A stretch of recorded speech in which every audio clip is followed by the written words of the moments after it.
Because, I mean, Moses was up on a mountain, something. How do you get up there? Yeah, but, well, he walked up there. But all right. But he got something carved in the stones from the sky, right, with a burning bush. I don't remember exactly what happened, what that dude was doing up there, but was that aliens? Was it God? Is God aliens? I don't know.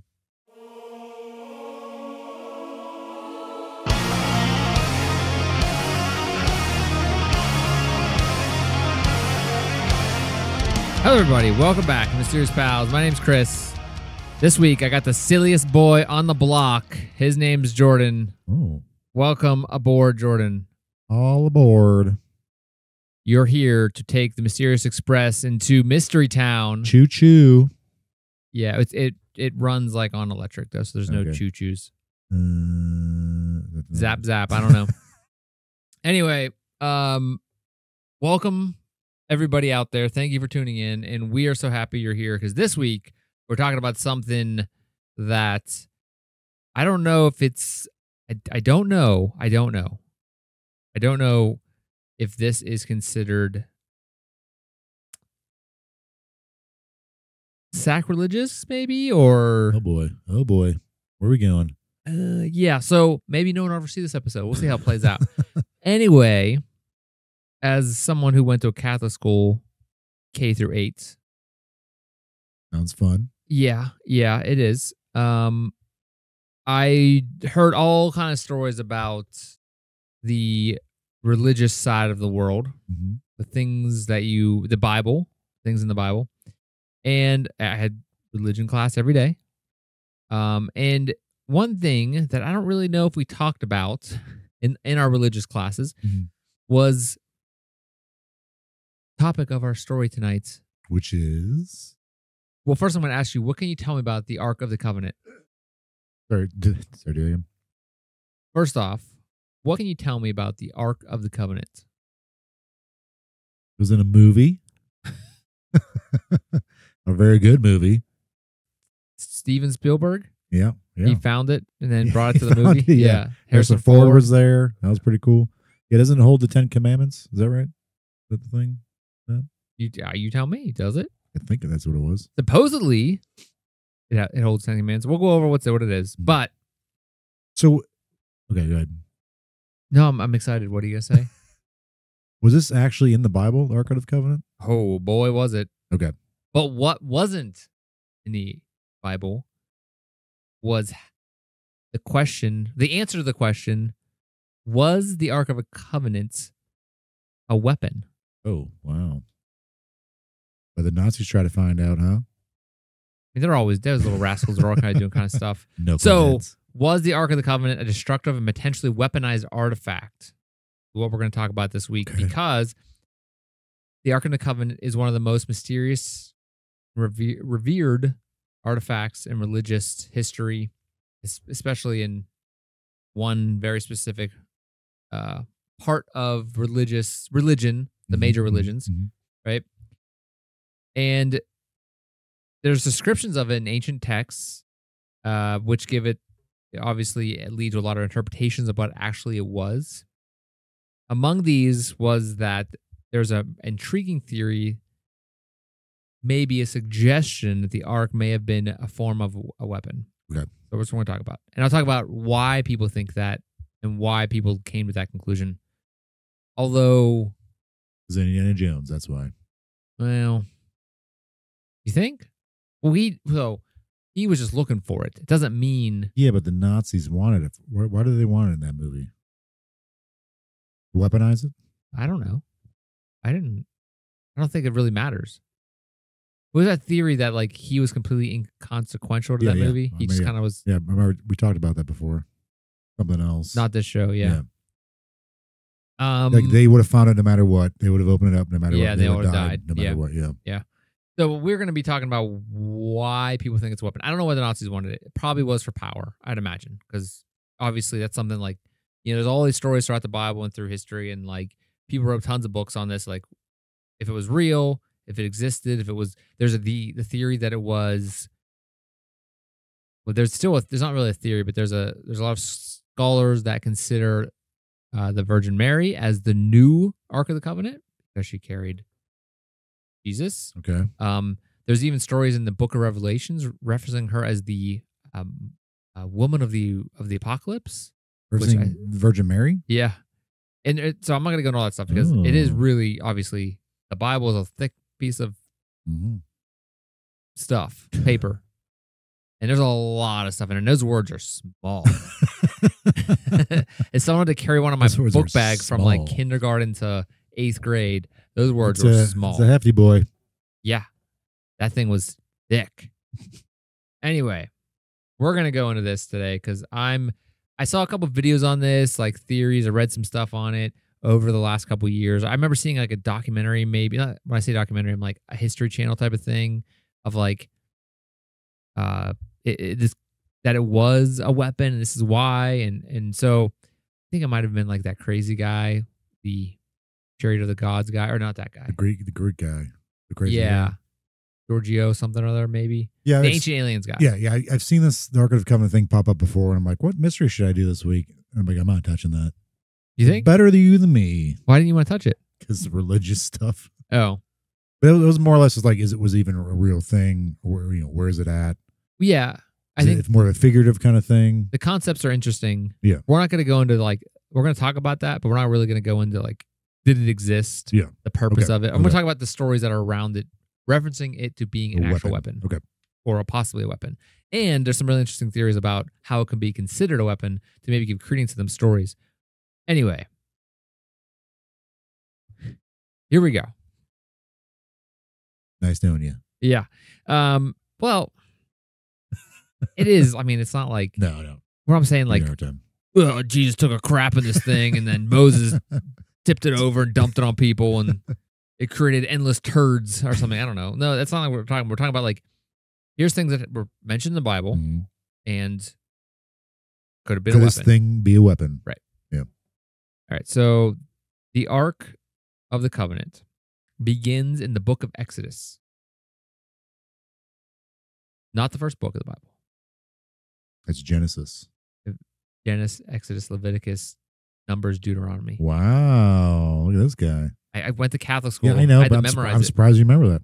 Old Testament, right? When they beat it into you every day and tell me if I don't memorize it, I'm going to go to hell, Yeah. According to Exodus 25:10-22, God commanded Moses to build an ark as part of the broader instructions for the tabernacle, a portable sanctuary for the worship as the Israelites journeyed through the wilderness after escaping from Egypt. God provided detailed specifications for the ark's construction to Moses. Okay. You remember that. The ark was to be crafted from acacia wood, type of wood. This is the wood that the jazz guy. Maybe your point of contention where the jazz serial killer guy, the one episode we did, where he's like chiseling through people's doors and like, what kind of wood are they using? Was this arcade? What was this you guys said? Acacia. Acacia. I think acacia was prevalent in the Middle East. Okay. Is it sturdy wood? Is it a hardwood or a softwood? Is that what you're asking? Yeah. So a softwood would be a pine tree. I'd imagine it was considered a harder wood, but on the softer side of the density. Okay. All right. Good question. Like your enthusiasm. Don't care too much for it right now. It's okay for your tone, but okay. Your tone could really change, but yeah. Thank you. New Orleans. That's the episode. You're welcome. So, let me go back. The ark was crafted from acacia wood, measuring approximately 2.5 cubits long, 1.5 cubits wide, and 1.5 cubits high, not hide. What's a what's a cubic? Cubit. What is that? And form measurement. Well, I know that, but so roughly 4 feet by 2.5 feet by 2.5 feet. So, I'll blow that right out your ass. I just answered that question. You got another tongue twister for me, Professor? By the Acacia sorority? Is that what we're talking about? Got another brain buster for me? No, that was Acacia was a wood, but it was also a fraternity. Fraternity. Okay, all right. At our college, our what do they call that whenever you go to college? It's called our alma mater. Yeah, alma mater. Okay, so to make the ark portable, this is what God was talking about. So let's get a little respect. Let's listen. Skill of respect. Yeah. All right, fair enough. He's Oh Jesus. boy. Talking to you. To make the ark portable, rings were attached to each corner, allowing wooden poles overlaid with gold to be inserted through them. These poles were never to be removed, symbolizing the ark's perpetual movement, readiness for travel. The ark's lid, called the mercy seat or atonement cover, was made of pure gold and featured two cherubim with outstretched wings facing each other. The space between the cherubim was considered the physical location of God's presence on earth and served as a meeting point where God would communicate with Moses and later the high priest. So you can actually sit on it because that's what God's supposed to do. Would imagine he wasn't like that very much. Yeah. So I also not mentioned, I mentioned it was crafted from acacia wood, but it was layered with gold, acacia wood gold. So the inside gold layer, outside was gold plated. So there was wood in between it. Yeah. So that's gonna be important later when we talk about the weapon. The ark's primary purpose was the container of the stone tablets from the Ten Commandments, inscribed with the laws given to Moses on Mount Sinai. According to Hebrews 9, in the New Testament, the ark also held Aaron's staff, which had miraculously budded in a pot of manna, the food that sustained the Israelites in the wilderness. Miraculously what?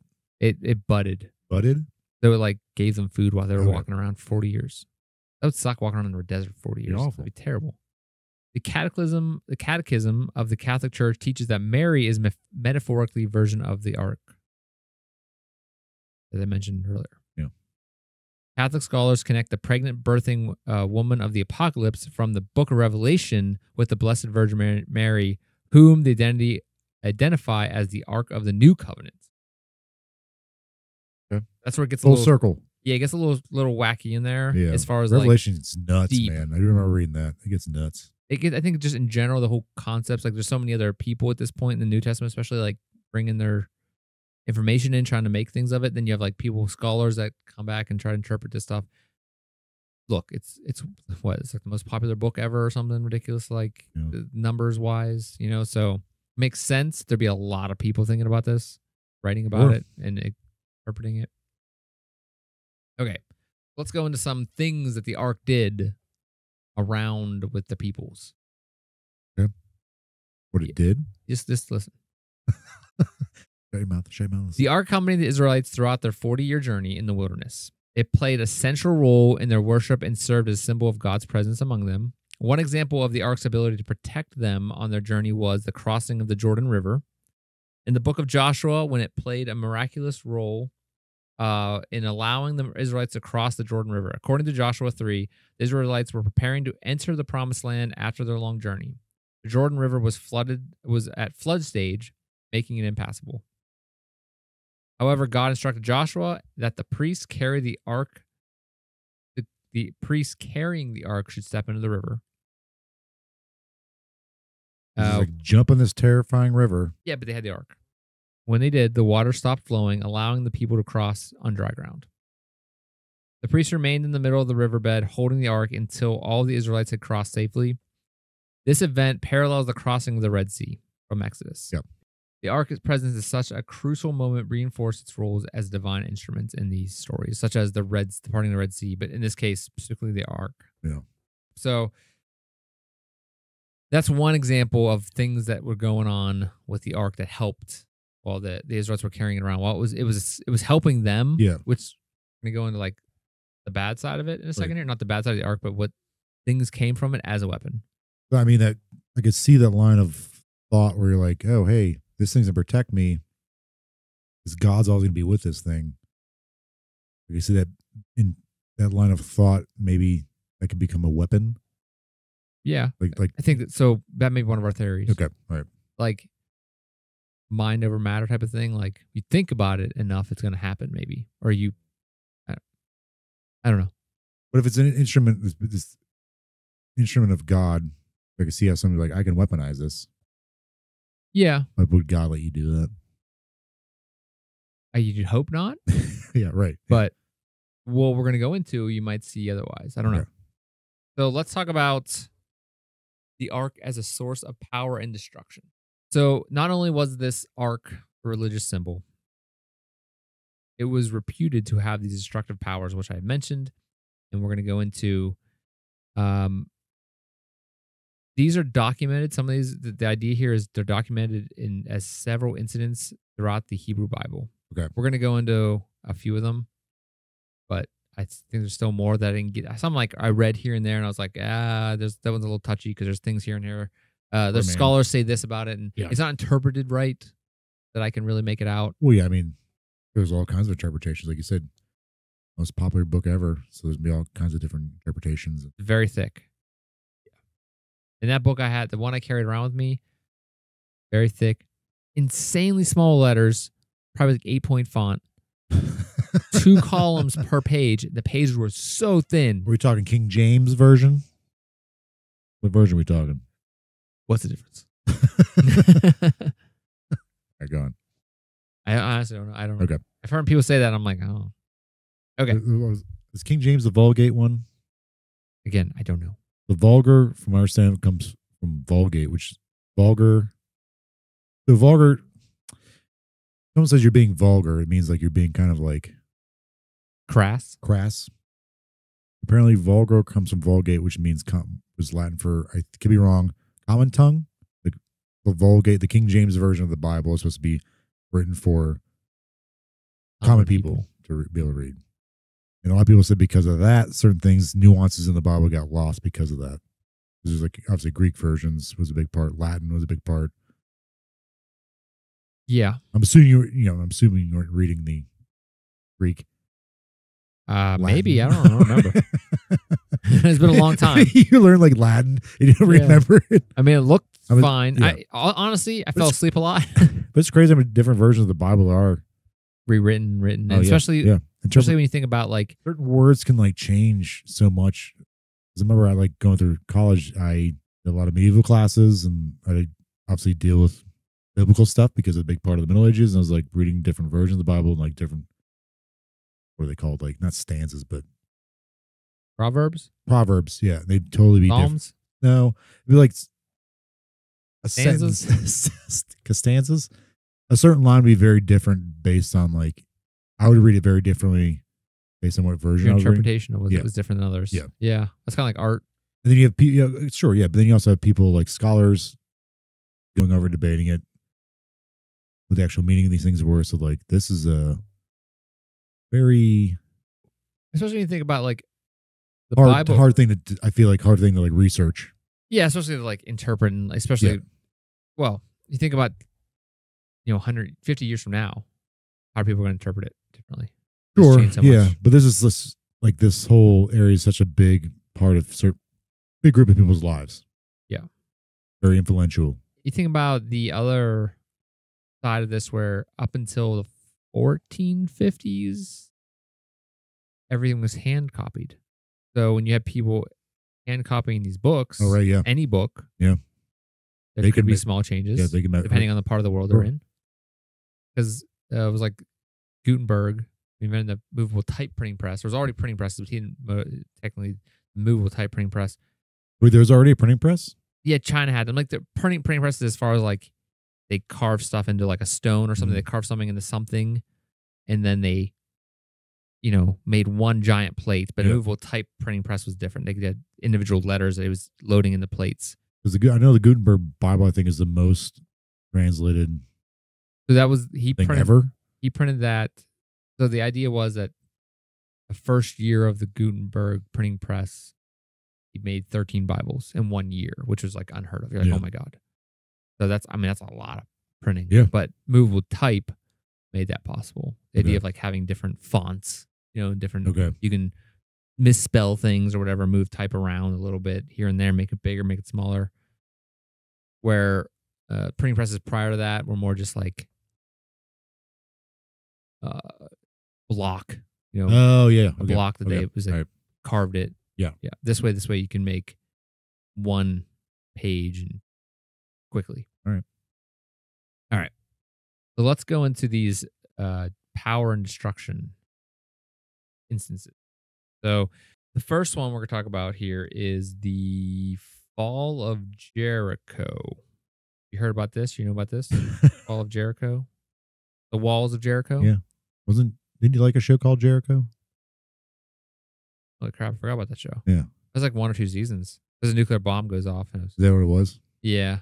That was a good show. I don't know what happened to that. I think it got canceled, obviously, but I wonder still around. Anyway, the fall of Jericho.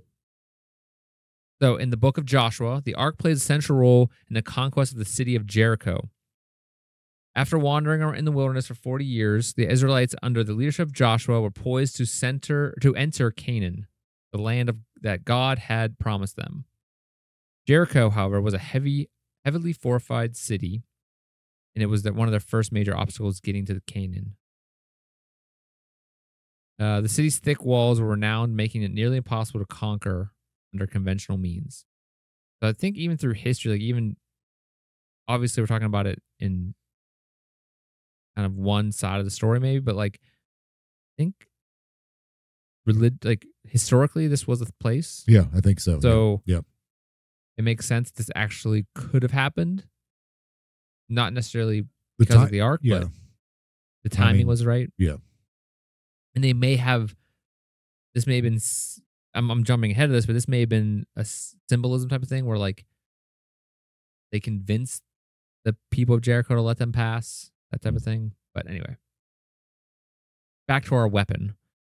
The city's thick walls were renowned, making it nearly impossible to conquer using conventional means. Rather than devising the traditional military strategy, Joshua received specific instructions from God how to bring down the walls. God's instructions to Joshua involved a highly unusual approach that centered around the ark. Joshua was told to have the army and priests follow a daily ritual for 7 days. For 6 days, Joshua was instructed 7 priests to carry 7 ram's horns and walk in front of the ark. Behind the priests, a group of armed soldiers followed. The priests and soldiers, along with the ark, would march around the walls once a day in a silent procession, with only the sound of the trumpets breaking the silence. On the 7th day, the routine changed. The Israelite assembly was instructed to march around the city not once but 7 times. The ark was carried each time, and the priests blowing their trumpets continuously. After the 7th circuit, Joshua instructed the people to shout as loud as they could. Okay.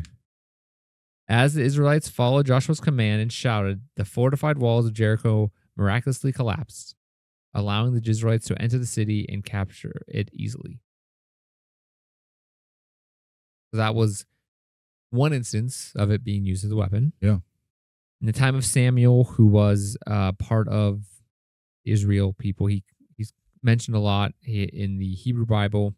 Anyway, he brought the ark. It's said that the ark was brought into battle against the Philistines because they use it in battles frequently to help with winning the war. I mean, yeah, help them cross a river. Right. Why not keep using it? Right. So, however, in 1 Samuel 4, the Israelites were defeated and the ark was captured by the Philistines, who brought it back to their city of Ashdod and placed it in the temple of the god Dagon. Yeah. This event marked one of the few times the ark was separated from the Israelites, leading to disastrous consequences for the Philistines. According to the account, the statue of the Dagon fell twice before the ark, breaking in the second fall. Moreover, the Philistine cities that hosted the ark experienced plagues and outbreaks of tumors. Oh, geez. Not worthy. Yeah. In 1 Samuel 5, the people of Ashdod and other Philistine cities were afflicted with plagues, and this led to panic. Eventually, the Philistines decided to return the ark to Israel as they believed it was the source of their suffering. The ark was placed in a cart along with offerings of gold and sent it back to the Israelites. And this leads to the incident at Beth Shemesh. I think I'm pronouncing that correctly, and if I'm not, I'm sorry. Another account suggests the ark's dangerous power occurs in 1 Samuel 6:19, where the people of Beth Shemesh suffer after looking into the ark. After enduring plagues, the Philistines placed the ark on a cart drawn by 2 cows, hoping it would return to Israel on its own. Cows headed directly for Beth Shemesh, a town in Israelite territory. This event was witnessed by the people of this town, who were overjoyed with the ark's return. The people of the town stopped their harvest work to celebrate, ordering sacrifices and rejoicing in what they saw as a sign of God's favor. So these cows show up with the ark in tow with gold and stuff. However, some of the men of Beth Shemesh violated the ark's sanctity by looking inside it, which is Indiana Jones, strictly forbidden by law. In response to their act of irreverence, God struck down many of the townspeople. According to 1 Samuel 6:19, 70 men, or some people say up to 50,000, died as a result of this transgression. As a result, the people of Beth Shemesh sent messengers to the nearby town of Karath Jearim, to take the ark from them, where it remained for years. So, got it back. Yeah. Another is the death of Uzzah. After establishing himself as king, David wanted to bring the ark to Jerusalem to make the city both political and spiritual center of Israel. At this point, the ark had been kept in the house of Abinadab, in Karath Jearim for several decades following the return from the Philistine captivity. David, I'm guessing King David, do you know who that is? Like the David. Right? Who is that? Is he the guy hit the guy with the... Beat Goliath. Okay. I'm pretty sure it's the same guy. He was king. Yeah, became king. I don't know how. Wait. Like, I know earlier I said I had to like read the Bible when I was doing my college stuff, Middle Ages, but it was more or less the theology side of it, the interpretation of it, and how like these councils interpreted what's canon or not. Yeah. But my actual understanding of the Bible itself, the stories of it, is not very well. Not very good. Did you just like fast forward to like... Not very good. Not very well good. Not very well good. Oh my God. Not a good well. Did you like fast forward to all like interesting stories like David killing Goliath? Is that the... No, it mostly had to do with like who was Jesus, the divinity of Jesus, the Holy Trinity, all that stuff. So like the stories themselves, not pertaining to Jesus himself, I never really read much of it. I always get the story of David and Goliath mixed up with the one of the Cyclops and the Greek guy. Odysseus? Yeah. I mean... Is it basically the same thing? I mean, other than it being... Little guy against a big guy. Yeah, okay. Sure. Is that where they got the Odysseus story, probably? I don't know. When did they write Odysseus? Like 2006? I'm not gonna go to that. I don't know. Anyway, we're going to touch that. No, I don't know. Yeah, it's hard to know. We can never figure it out by looking stuff up. So, King David, wanted to bring the ark back to Jerusalem. The ark was placed in a new cart, which was driven by Uzzah and his brother Ahio. Yeah. Ahio. This method of transport was unusual because, according to the instructions given in the Torah, the ark was meant to be carried by priests using poles that were inserted through the rings on the sides, which is in Exodus 25:12-15. So it's very strict or very clear what they're supposed to be doing. Yeah. However, the ark was being moved by a cart, a method previously used by the Philistines when the ark returned to the Israelites. As the procession neared the threshing floor of Nakon, the oxen pulling the cart stumbled. What do you think happened? Did the ark pop open? You think that's what it?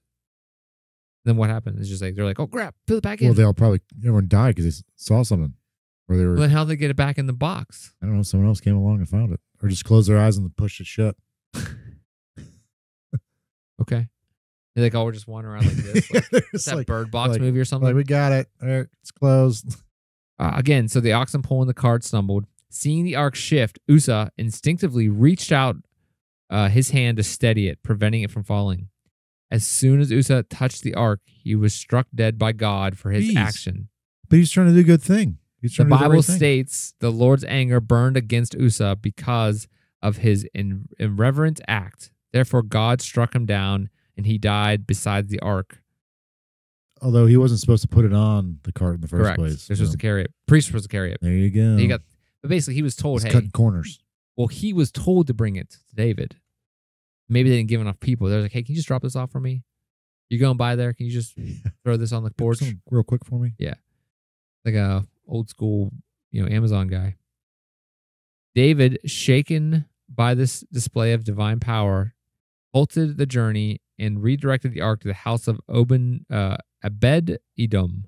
where it remained for 3 months. During this time, the household of Obed-Edom's was blessed, affirming the ark's sacredness when handled properly. What are you thinking now? There's 3 specific instances. Blessed with the sacredness? Because they were treating it correctly. So what was that? Like, what do you mean they were blessed? What does that mean?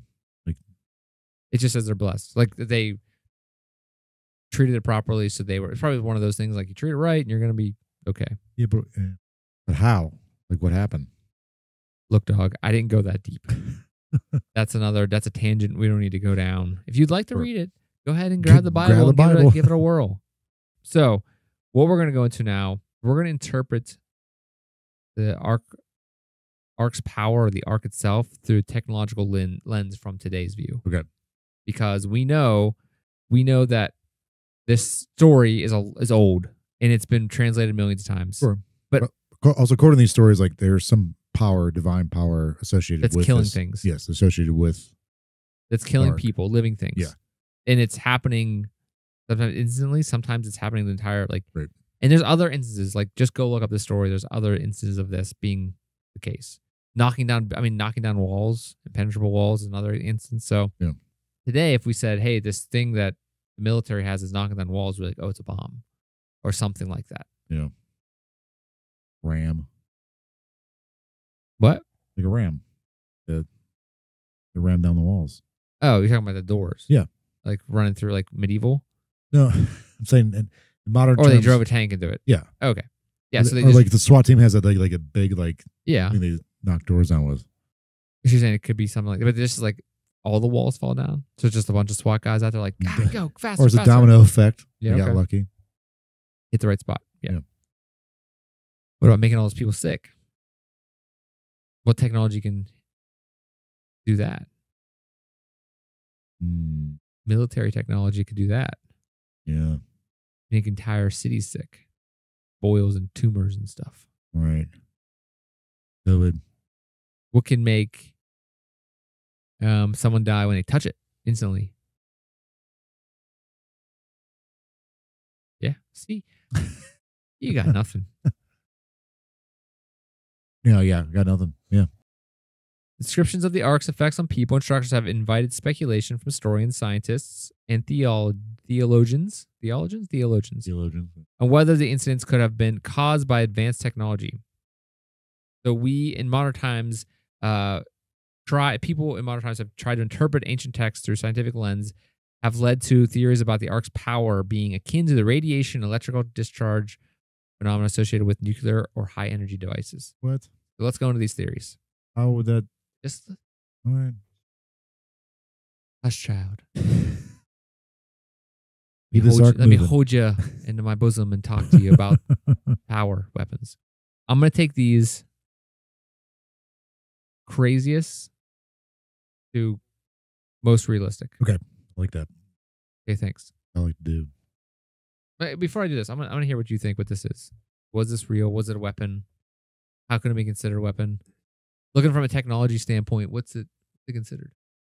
Technology, I have no idea, but I think it's definitely possible that Ark was real, but the stories might have been, very carefully here, might have been mistranslated. Not mistranslated, but maybe exaggerated a little bit. Okay. More like a... You're saying God isn't real.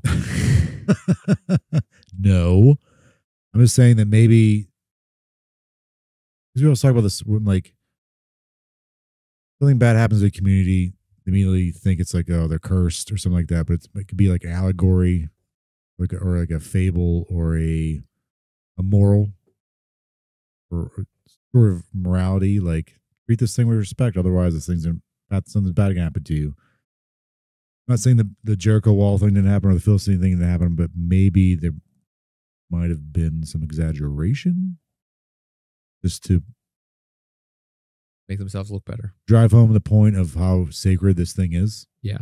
And especially if treat respect, or otherwise, bad things will happen to you. Especially if you're writing this to be used in a Bible or some type of religious text, you want it to be make you guys better. Yeah. The stories to be more dramatic. Yeah.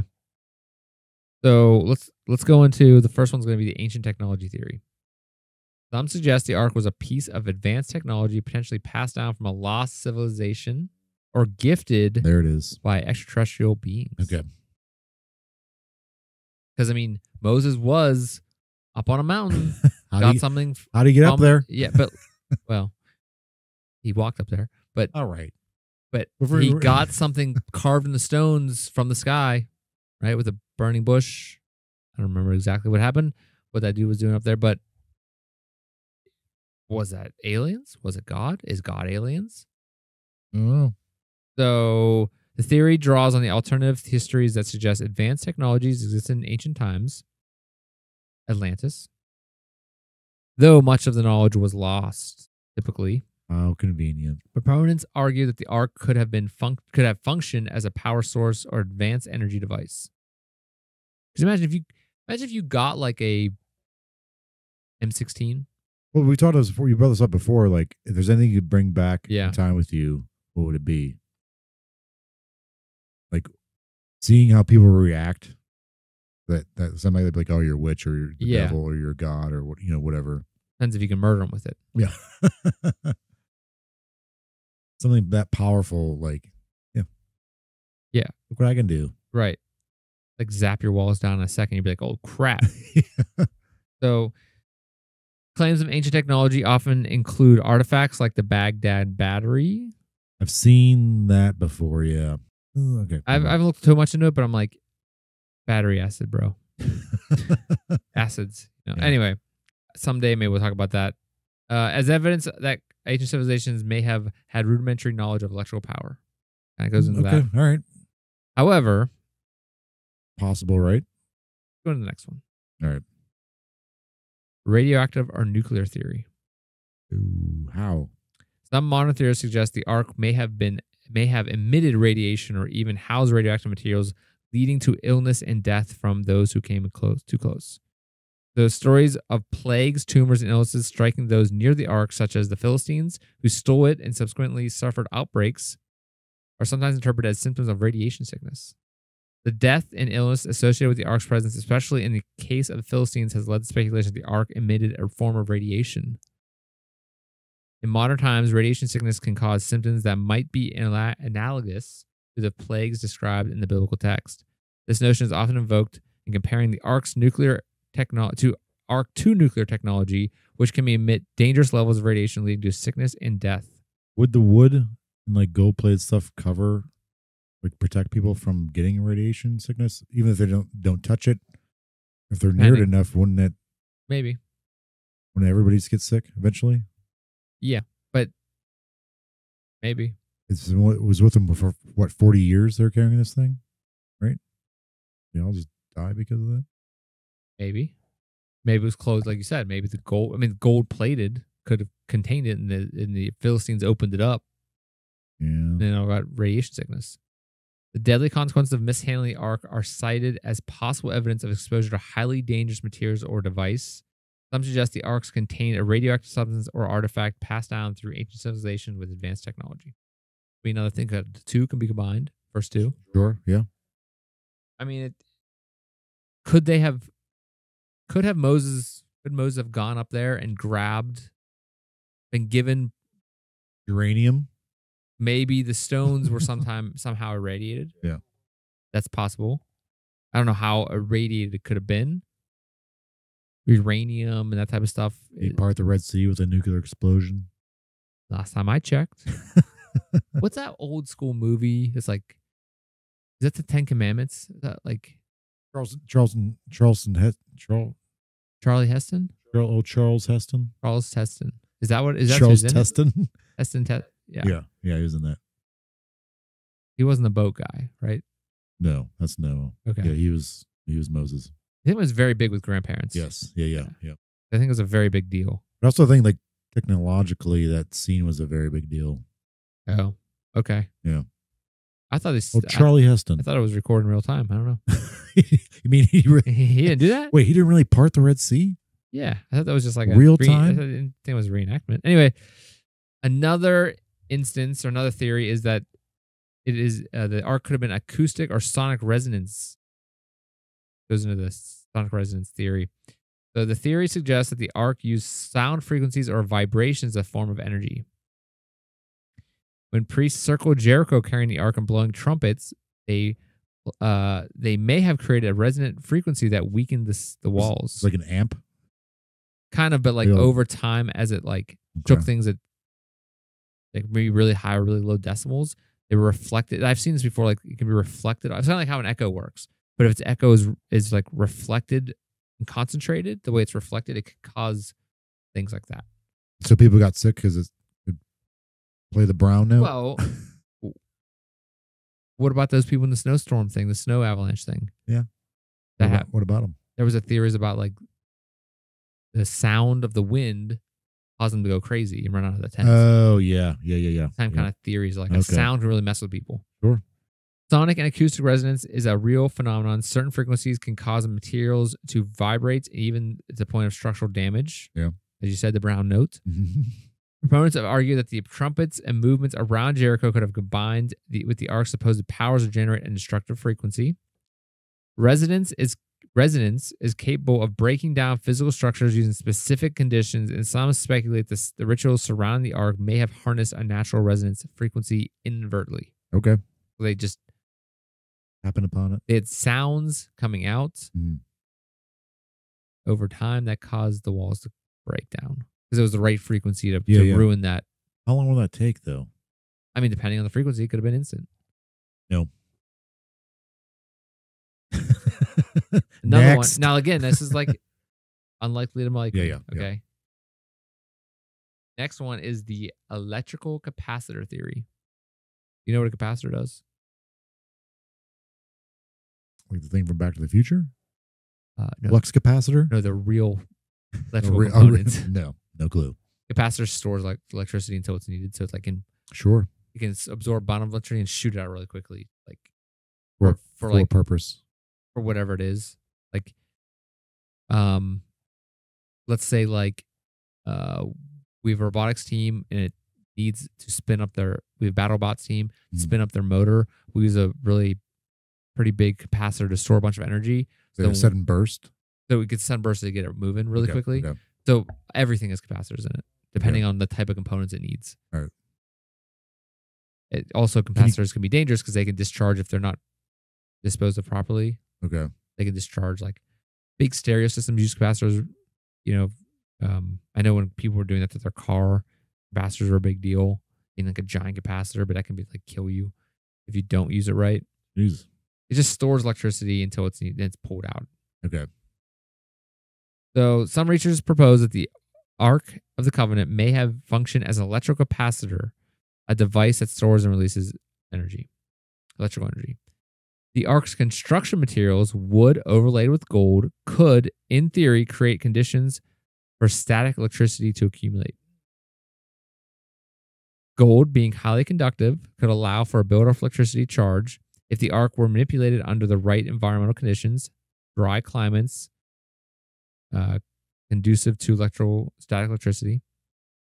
The Ark's design, with its gold overlay and acacia wood structure, has prompted theories that it could have functioned as a capacitor. If charged, the Ark could have theoretically discharged, potentially harming anyone or anything touching it. This is due to how it constructed, being gold, wood, gold. Sure. You had gold, the wood in the middle, and the gold, and the static electricity would transfer through the wood to the other gold and be held on the other side. Yeah. But how would that explain like the boils and stuff like that people get? Well, high amounts of electricity could cause people to get burns. Burns, yeah. Be considered tumors. I mean, electricity can probably give you a tumor. Sure.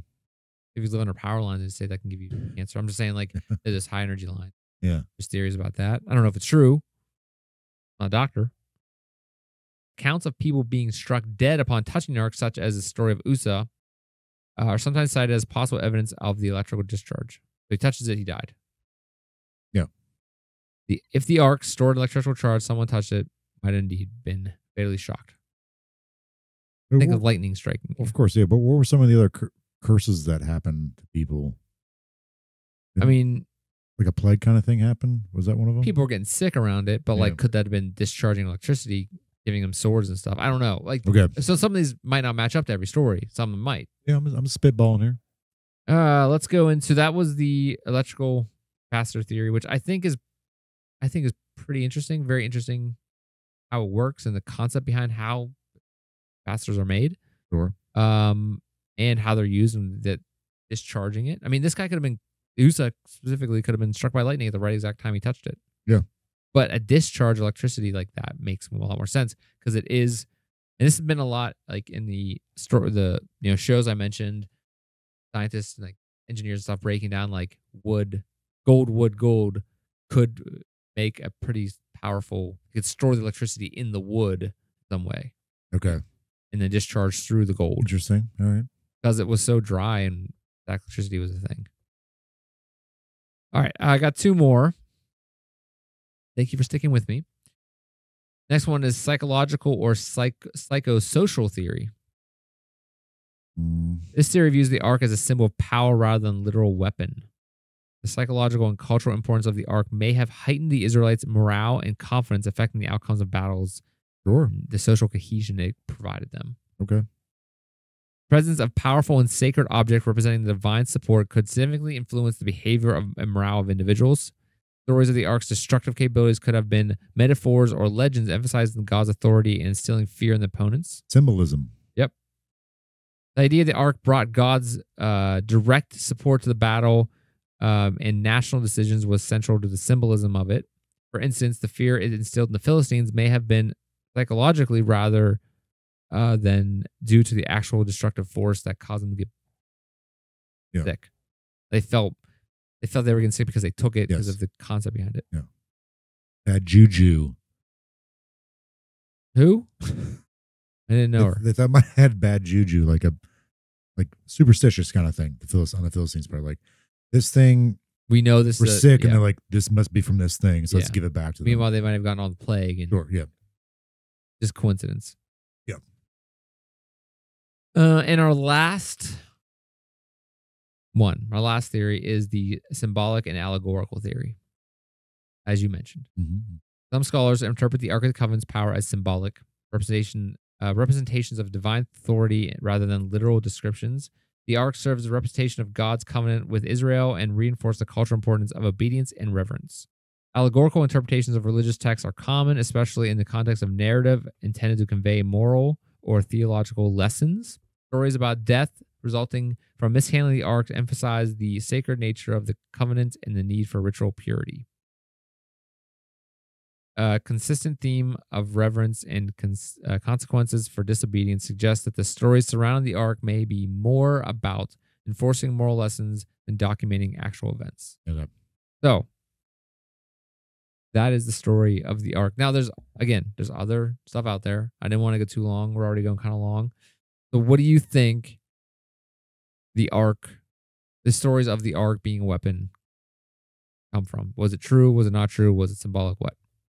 I think it could be symbolic and true, because if these people who have it, the Israelites who had it, think that it's giving them some sort of upper hand, that motivation, that thought makes them think that it's true, that becomes like predetermined. They're not scared. Yeah, they're not scared. So that kind of gives them. It's not a weapon in the sense that we're usually talking about, but it helps weaponize them mentally to think they can overcome these odds. I do think it's definitely some symbolic thing. It's like almost like a parable, like respect this thing or bad things will fall upon you because you're going against God's wishes. I think there might be some exaggeration for sure with it. That kind of like goes into the concept of like when you're saying that, like to give it a more different context is like the theories about football players, like American football players, and helmets technology. Yep. And like the better the technology got, people thought they could hit harder, which actually was making them get hurt more. Yeah. You know, and that concept of More like concussions. you felt like because it's like some $1 trillion helmet design that's supposed to save you from safe. concussions, Yeah. it really didn't do anything because you were just hitting harder because you thought you were protected. Yeah. And so kind of the concept there goes Like back a and forth. placebo kind of effect. Yeah. Like we Again, I'm not saying none of this didn't happen. I'm just saying that, like, definitely say it's a possibility. God is dead is what you're saying. Yeah. Definitely it's a possibility. They had this thing that perhaps actually did hold the 10 Commandments. They believe that, like, they should keep this thing safe and respect it. But maybe this is a story that was passed down, was later kind of maybe exaggerated for symbolic reasons. It's as a foundation or part of the religion. Maybe they did actually win. It's like in Jericho. Maybe they didn't somehow knock down the walls, and might not have been because of the ark, but might have been because they thought the ark gave them that ability from God to do such a monumental thing, overcome these insurmountable odds. Maybe when the Philistines did get a hold of it, like we said, maybe they did become sick, but not necessarily because of the Ark of the Covenant, but they might have already been sick. Might have already been sick. And like the Philistines might have been, hey, this is the reason why we're sick, or the Philistines are just like, just get this thing out of here. We're done with this because we're sick. We can't keep going. So the Israelites are like, oh, this is why they got sick, because they had our Ark of the Covenant. Yeah. It's almost like they came back from war, like were around other people. So like they understand how sicknesses work, and maybe that led to a lot of people getting sick. Maybe. Or maybe they were already sick, and then when they arrived home, the people that were in charge got sick after they did the battle. Do you think the Ark of the Covenant's still out there? Yeah, it's in a warehouse. Because there's like a lot of people point to like that place in Ethiopia. Yeah. There's like one guy's allowed in there to ever, and he stays in there all day. Do you think there is something called the Ark of the Covenant or the 10 Commandments that's out there? I do remember seeing like the Ethiopians, was it their Coptics? They apparently have a lot of old relics. Along the same lines, like only one guy can see it, kind of thing. Yeah, he's like in there all the time. Like there's another documentary about like that, and it was like they were filming like some guy like by himself. Like this is you can't go in here. But how can you prove or disprove that? Right, if no one's allowed to see it. Exactly, but it goes back to these stories. Sure. Yeah. Because there was that stories about that it was in King Solomon's temple when it got sacked by the Babylonians, Syrians.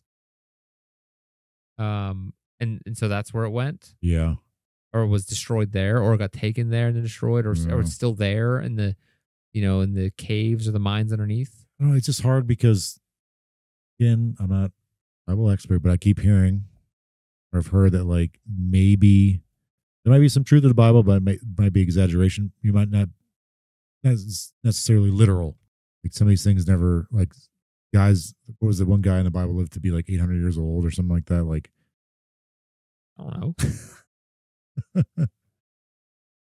There's certain like events that might have happened in the Bible that weren't exactly literal. It's more of like an if my allegory. Religious teachers would have told me that what story was in there, I would have been like, yeah, hell yeah, let's read that one. I know there's some in the Bible live like people in the Bible live like hundreds of years or 100+ years. Back then, it was like that's not possible unless it's been from divine reasons. But there's this thing out there like maybe the Bible shouldn't be taken literally. Take away from its meaning or like its teachings. Significance. Like still a significant book because it's like any other historical relic. Yeah. But it's also the teachings in it could be, they're not literal, but they could be used to be like, we should be better people in some cases. But morality, some of the stories are like, there's like some stories in there that are like, ugh. Yeah, right. But that's because it's written and translated 100 times. Yeah. And written over and over again. But I don't know. It's hard because like you have to take this with the Bible as a whole. It looks like the last time people saw it was in the King Solomon's temple. Okay. I guess. Wait. I guess it was 15th century. I don't know. So it sounds like, hey, there's a lot of stories out there about where the hell this thing went. Babylon in 587 BC. They destroyed Jerusalem. What was Babylon? Okay. You said Babylon. Yeah. Yeah. Call. Good call, Chris. I just was reading this stuff. You remember your studies. Well, your Bible studies. They didn't talk about wars, though. That's the thing that sucked. I remember losing class. But what about the rest of the Catholic school? You ever talk about war? Well, in history class, but not. Yeah. And we didn't talk about the wars that were in the Bible. I talked about. They're not real. God isn't real. You guys hear that? You hear that out there? You hear it out there, world? Just kidding. Just kidding. All right. Where am I? I don't know. I think that while the electrical capacitor theory sounds cool. That sounds cool. It does sound cool. That'd be awesome. But how would they? They wouldn't have known. It would be completely coincidental that they did that. So sorry. Could you imagine if they did that? Yeah. How amazing it would be if people would think it was the thing from God without even trying. But with that theory, are they saying they knew they had that was the case? No. It just happenstance? It's just like, oh, he touched it. God just shot him down. But it was really because it was a capacitor. Okay. They unknowingly built a capacitor. Okay. What would that mean with them getting across the water, though? When they all just died in the river? Because it'd be discharged and kill everybody. The priests. Unless it became capacitor after the fact at some point. I don't know if that's like what, so the stories don't match up, I think is the issue. And we're not saying this all stuff is true, the electrical capacitors thing. We're saying that like that could be really cool. I'm saying that sounds like a cool way. And it makes sense. Maybe they crossed the Jordan because it was shallow in that area. Yeah. And again, people were scared because of the floodwaters. Right. But then they saw the ark was there, so we can do it now. Like we're not going to get washed away. Yeah. So maybe that was that issue. But on top of all that, if it was a capacitor that's just happened one time, it struck someone down when they touched it, that'd have been monumental. That'd have been like, this is our weapon now. Even though maybe that day was really windy and really dry and it caused a lot of static electricity to build up inside the ark. And some wrong person touched it and zapped them. Yeah, what point, though, through all its travels, would that have been, what would have been the key moment? When the Philistines had it, they broke down the wall, Jericho. You know what I'm saying? Like, what would have been that time of discharge? As it just kept, just kept building up. Yeah, maybe over time they're like, "Is it going to happen? Is it going to happen?" You know. But also, might only be one or two stories of someone getting struck down when they touch it. Yeah. That's enough. I wasn't around then, but if I would ask these tough questions. These are the questions. As for the most likely, it was a like psychological tool that helped. I think that's their warriors. Sure. You know, when they saw it, they're like, "Oh crap, we're not gonna die now." So makes the most sense. Yeah. And even if they did die, they'd be like, "Well, that was God's plan." Right. Yeah. So it even the win-win. It win on both sides. Yeah. It gave them the spark. Wink, wink. Continue on. Wink at me. I don't know what that meant. Give them a spark. The whole electrical conduit thing. Well, I wasn't combining those two. But I know it does hurt whenever you get zapped. And, you go across the carpet. And die. Yeah. Happens a lot on our trampoline. I don't know why. Anyway. Oh, wow. That's quite the flex, Chris. Happens a lot on our trampoline. Yeah, the thing. Get it, Chris. You have a trampoline. Yeah, I had $200 once, Jordan. $200 just for my trampoline. Actually, I went to some lady's house for free and took it apart, this rusty ass thing from her backyard. After she was like, "You want a drink, honey?" And I'm like, "No, lady, leave me alone." Well, you told me this thing was ready to go. Now I'm sitting here. Some lemonade? I'm here for 6 hours taking this crap apart. It's all rusty. Nothing's happening. A tray of lemonade and iced tea. Like, you want some of this? Yeah. Keep me out, lady. Yeah, lady. Get the hell out of here.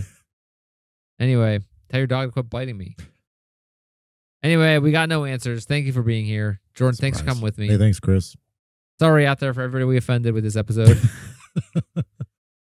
If you want to help us out for some reason and not get us struck down by lightning, you can do so by subscribing to us on YouTube or however you're getting this information. If you want to follow us on your YouTube or on your podcast platform of choice, give us a thumbs up on YouTube, give us a follow on YouTube, whatever it is. You can also reach out via social media. That is, all the links are found in our show notes below and on our website at mysteriouspals.com. It's mysteriouspals.com. Also there, you can send us an email, mysteriousPalsOnline@gmail.com. The music you heard in the intro and outro was Bethlehem. The link is in the show notes below to find their Bandcamp. Yep. Please support them. Please support us first. Then them. Yeah. If you have extra money. I mean, whatever. All you got to do is follow us or tell your friends about us. Tell your enemies. Tell your friends. Tell anybody you know. Be like, hey, you want to ruin someone's day? Give us our link. Send our link over. Listen to this long tangent at the opening of the show. And Jordan, thank you for being here. It's Chris. Thank you out there, everybody in mysterious land. We will see you next time. Same mysterious pals, same mysterious place, same mysterious time. We love you all.